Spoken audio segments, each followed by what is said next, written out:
let you have it with no problem. I'd like to buy a bedroom set. Do you have any credit? No, I receive Social Security and welfare. You have to see the special man.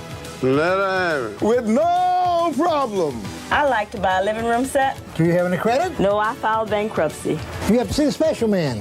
Let her have it. With no problem. I say, see Frankie and Johnny, easy credit man in town. For only $50 down, they can put you in a living room set, a bedroom set today. See the special man. I got the $50. Let her have it. With no problem. I got it with no problem.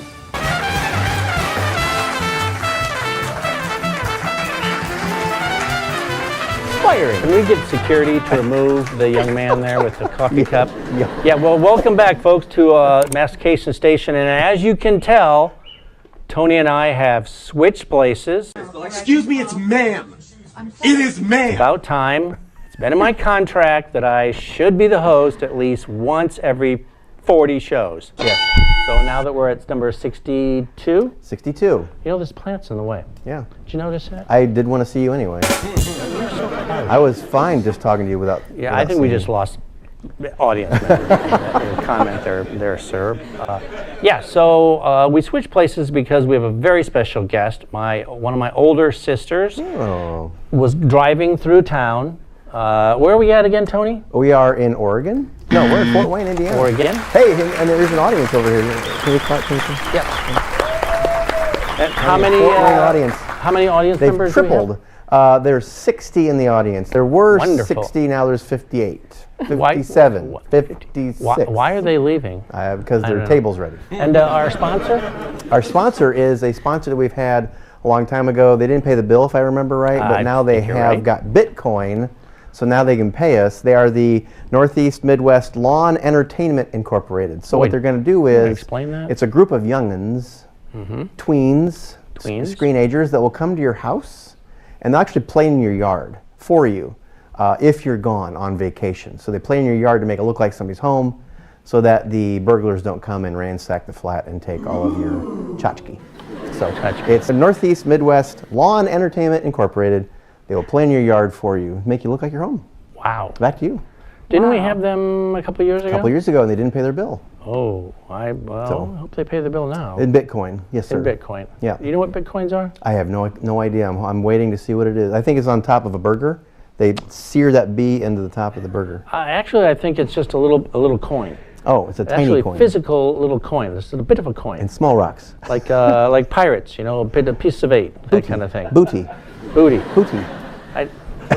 Let's get back to the interview. So my very special guest is one of my older sisters, Donna Stedman, and she's been driving around the country, a lot in Texas, correct? Mm-hmm. And in a van. Mm-hmm. Do you camp down by the river? Well! Well, I actually do. I took the seats out of my van and turned it into a vagabond van because the good Lord told me to go check out the piney woods of Texas. Oh.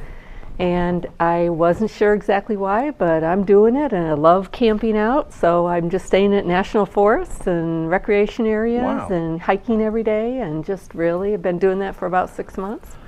And are you searching for something? I think he's got me preparing to get to know the piney woods of Texas, which is the east coast of Texas. There's about 20 counties there. I live in Montgomery County, which is just north of Houston. And he's got me in the piney woods because I started a nonprofit called the Piney Woods Land Trust. And it is going to be a land and wildlife conservation piece of property, and in the middle of that is going to be the retreat center that I've been waiting my entire adult life for. So I think he's got me checking out the piney woods to just get to know it a little better, because I think when he says, let's go, we're ready to buy this land, we're ready to build this retreat, I'll be prepared more. So I think that's why he has me doing this. Right. So the piney woods, national park, state park? All that stuff. It's just it's a big hunk. I don't think you can be both. It's a big hunk of Texas, Louisiana, Arkansas, just where the pine trees are. Because Texas is a big state. We have a lot of desert and mountains and prairie with the big and horns. All kinds of stuff, big longhorns. Lee, wasn't your nickname in high school Hunk of Texas?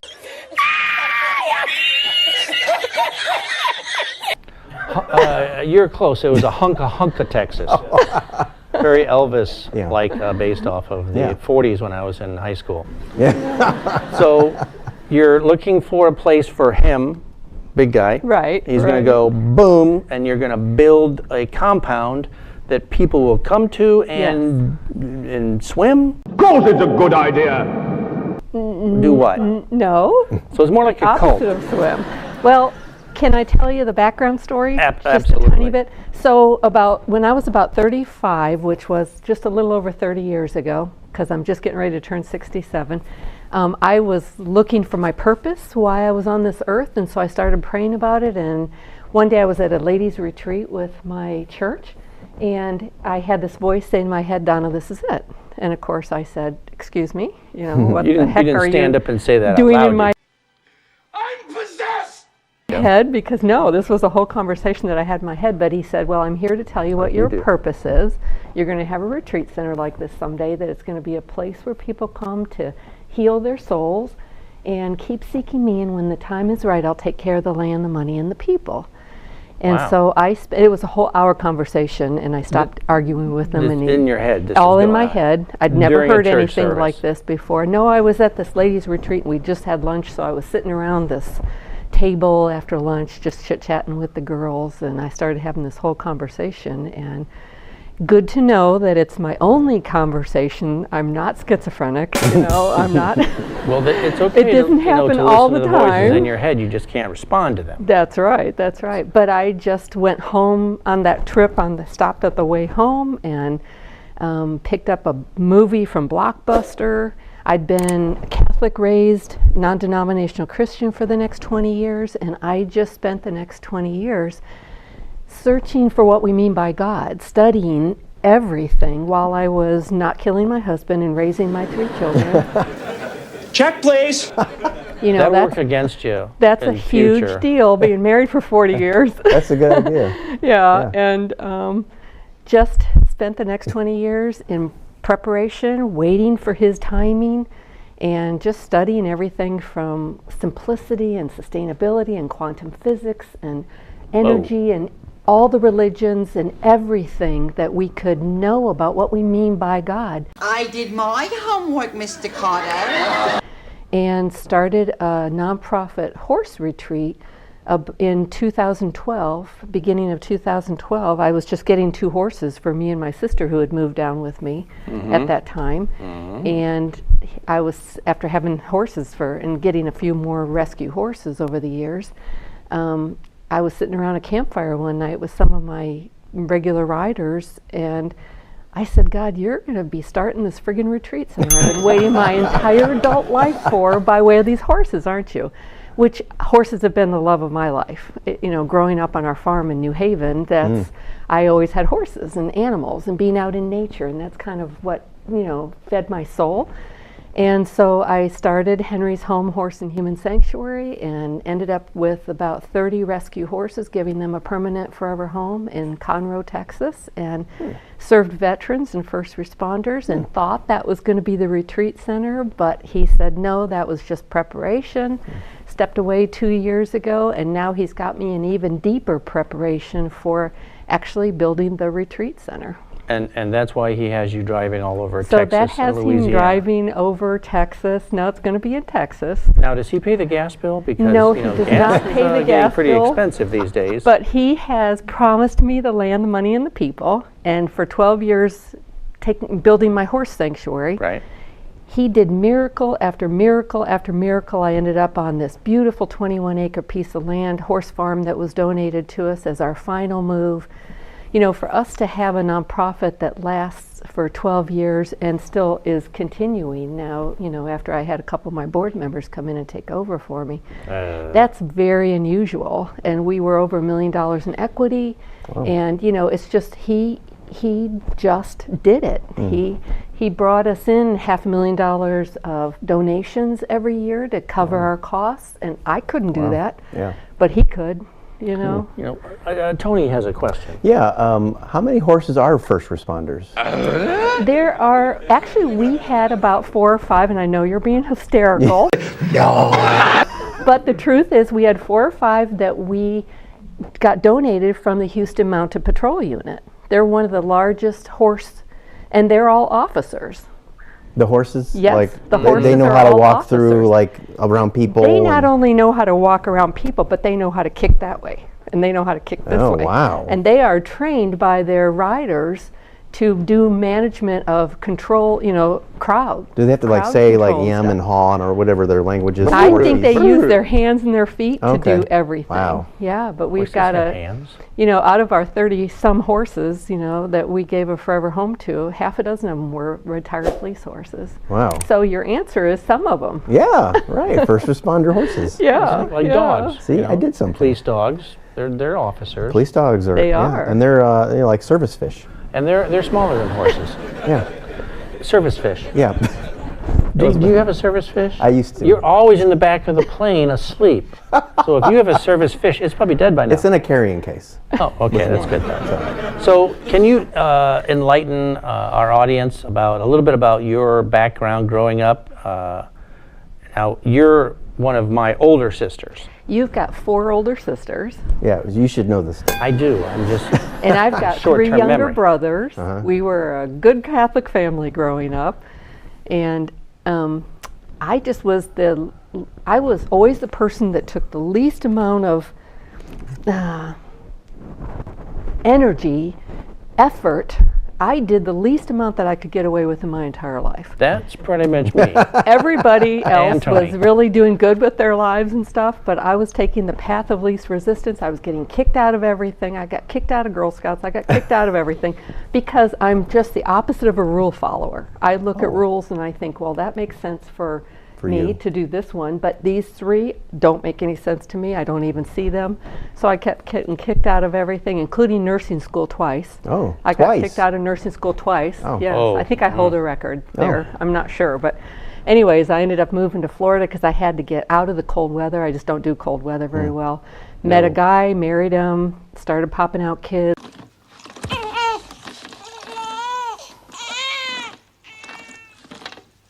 Oh, get that, would you, Deirdre? How many kids did you say you popped? I have out? 3 kids, 3. all grown now, 2 in their 30s, 1 in their 20s. My husband died about 4 years ago Oh, of sorry. just old age. No, he was 30 years older Just than me. rolled out of bed Okay. and So he stayed. died He's at 30 90 years older than you. 30 years older than me, died at 91, so just of old age. It was a good way to go. So now you're driving. You're back in Fort Wayne now for a little while. You're visiting family and friends and brothers and sisters, and just spreading the good word, right? Every time I've come up here for the last almost 40 years now, I've always come up for like a family reunion. I've always come up for a couple of days in the summer. And I really missed my family. It was really hard to leave my family, but I had to leave the cold weather. I just couldn't do the cold and dry weather. That's why I left. And so not having a job anymore, with having walked away from the horse sanctuary and not having a husband to take care of anymore, my kids are grown. 2 of them are living at home with me right now. I was able to come up here for a month. Oh. And that month is turning into 6 months. Whoa. I think I'm going to stay for the whole summer. 6 months? I think so. I'm sure he's just thrilled to hear that. I don't think I'm can we edit going that home out? again Yeah. until it gets Cut cold. that I'm out. gonna put it in slow motion. Yeah. I didn't figure out anything about what I wanted to do until I was just at the beginning of my senior year in high school, because I dated an EMT for a couple of months. And so then I decided I wanted to go to nursing school. So I went in and took all the hard classes and did good enough to get into nursing school, and that's where I got kicked out twice. Yeah. Because I was more interested in going to the discos. This was back in the 70s. Discos. The king of disco boogie. 70s. Disco. I was a disco dancing queen, and I had horses, and so I was at horse shows every weekend, and so I was kind of blown You have out more of to do college. than that. They Yeah. frown on horses in the dorms. At a disco, yeah. Yeah. Well, are you Not too up popular. for a challenge?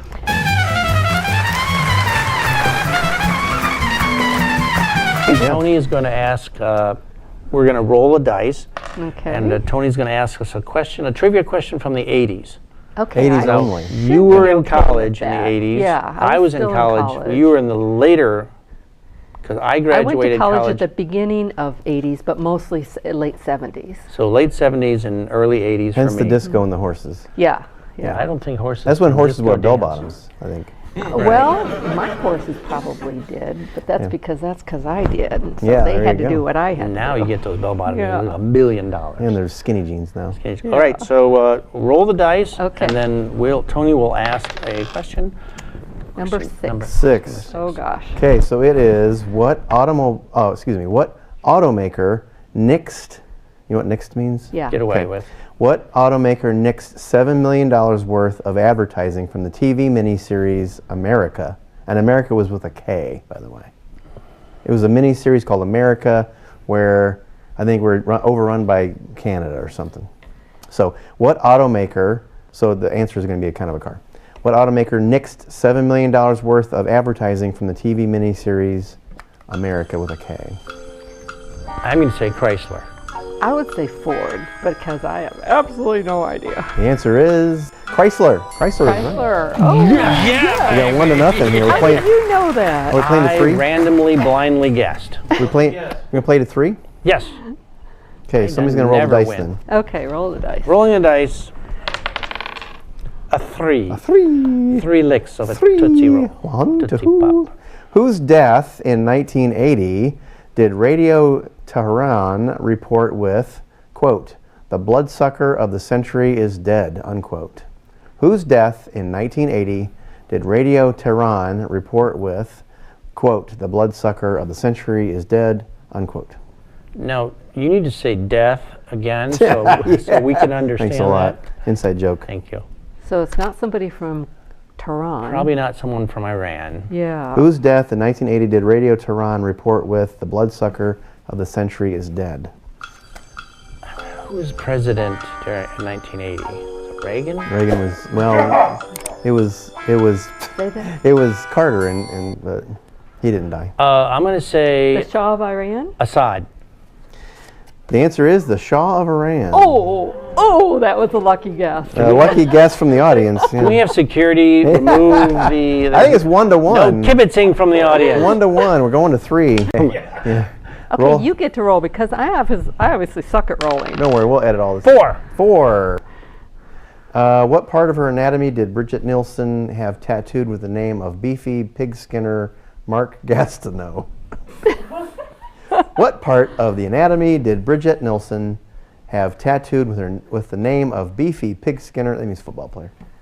I know she played Red Gastineau. Sonja. He played for the Jets. I remember she was a tall, Red kind of hair. real blonde, Red. statuesque woman. Pick a body part. Um, It's not a horse. upper half.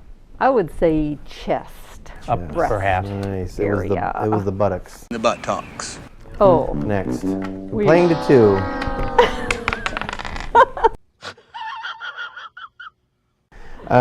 Just make up a question. What was the average market price of a cadaver's head in 1987? 50. What? You got choices. wait a minute, is 50. that really on there? Yeah. What was the average market price of a cadaver's head in 1987? You got 3 choices: 50, 150, 1500. Whoever gets closest will win. 150. No matter what. 1,500. 50, 150, or 1500. 150. You said 1550. 1,500. Who's closer to 150? I got You it. got it right. Ooh. Dinner, chicken dinner. You could get a cadaver's head for $150. $150. Yeah. Oh, yeah, it's common practice. Like anybody Slice could it get it? thin, I guess. Sear it on a hot plate, send it to the Didiers. Well, hey, thanks for coming. Are you going to say thanks for coming? Yeah, well, I was before you said it. So thanks for coming. Thanks You're for entertaining our audience and You're enlightening us a welcome. little bit about your journey. And I'm sure I'll see you soon.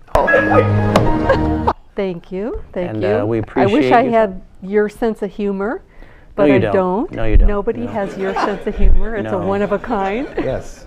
Yeah, I've been true. kicked out of a lot of places too. So He I got kicked I out get of Girl Scouts also. Did he? Well, yeah, yes, I got kicked out of everything too. Our Boy Scout troop got disbanded because we broke so many rules. You guys got kicked. You and him and his 2 older and younger brothers. So you guys got kicked out of everything. We did a Klondike. What did it? We did a Klondike, which is you build a wooden sled that weighs 300 pounds.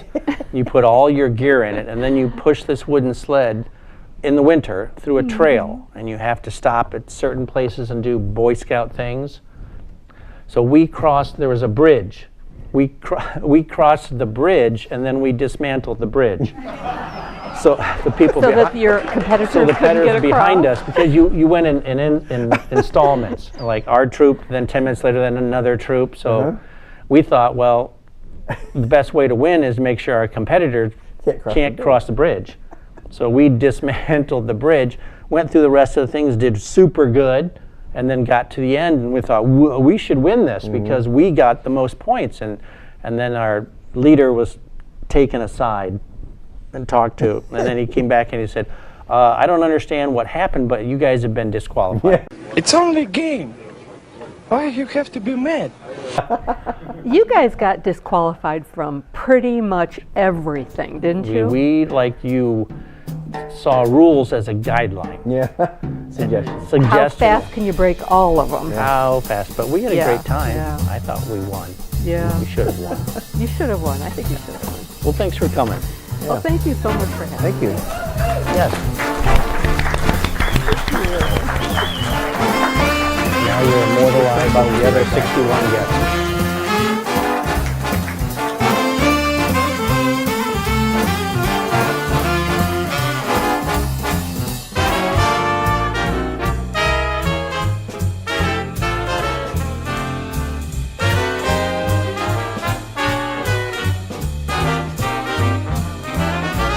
I said, God, you're going to be starting this friggin' retreat center I've been waiting my entire adult life for.